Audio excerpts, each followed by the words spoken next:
Going to go back to our top story now. These mass strikes against France's pension reform that continue this Wednesday. They are taking up a lot of space in the French newspapers, but also the international press. Our press reviewer, Deepti Laurent, is here to take us through it. Deepti. Well, Alison, the turnout across France yesterday for those protests against the government's pension reforms were strong. Not as strong as in January during the last round of protests, but strong nonetheless. It's why the unions are hailing Tuesday's historic mobilization. Libération, the left-wing paper, notes on its front page this headline here: "À bloc."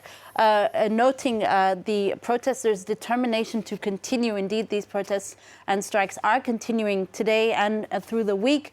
They're unified à bloc, meaning really referring to the fact that the protesters are unified against the government's protests. But will it be enough to force the government to back down? Well, that's a big question, Libération says, that remains unanswered. In another left-wing paper, the communist paper L'Humanité, well, they are making that reference between International Women's Day, which is today, of course, March the 8th, and those protests.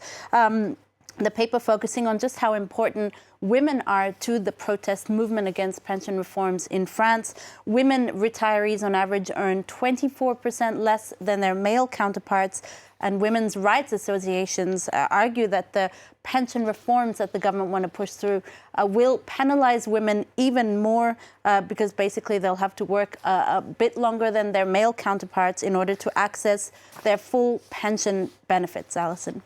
And Deepti, across the Atlantic, meanwhile, you found two interesting articles in the U.S. media giving sort of an outsider perspective of these strikes. Yeah, it's very interesting to see these articles. So this one, the first one is from the Washington Post, which really says that the idea that these striking workers are lazy is really a misconception. And you need to look at the statistics to see why. Despite generous benefits, vacation, and a 35-hour working week, French workers, according to the Post, which quotes OECD statistics, are slightly more productive than their German counterparts.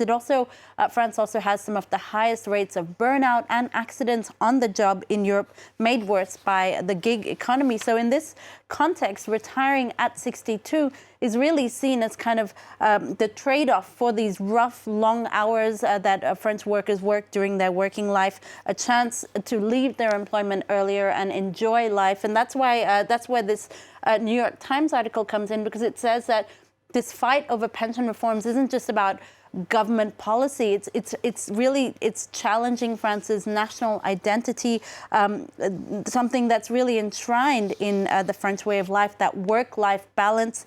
So it's why that these protests go beyond policy. It's also about French identity, Alison. All right, Deepti, you're taking us to Iran next, where the supreme leader has called the poisoning of over 1,000 schoolgirls an unforgivable crime. The government announced that 3 people were arrested yesterday in connection with these poisonings. Yeah, those words, an unforgivable crime, here on the front of the Tehran Times. The paper is also focusing on this topic here, Women's Day or Women's Crisis, it asks on its front page. The paper arguing that the current system created by the Western patriarchal system and capitalism has left women around the world more in crisis than ever, even evoking what it calls the inequality of the century. Now, let's go back to that French paper I mentioned earlier, L'Humanité, which is paying tribute, rather, in this article, to Iranian women who took part in anti-government demonstrations last year.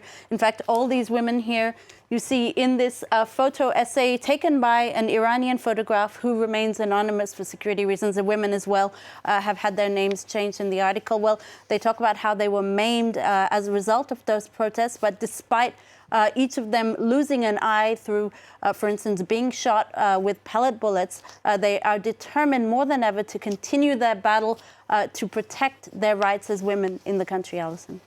All right, Deepti, one quick last story from you. The British daily The Independent today has published a cover designed by Tracy Amin, an artist known for her confessional style. That's right. It's a very poignant front page on The Independent today, Alison. It's this one here, and the story is well worth a read in The Independent today. Tracy Amin is an eminent artist, part of the young British artist movement that included Damien Hirst, notably back in the 90s.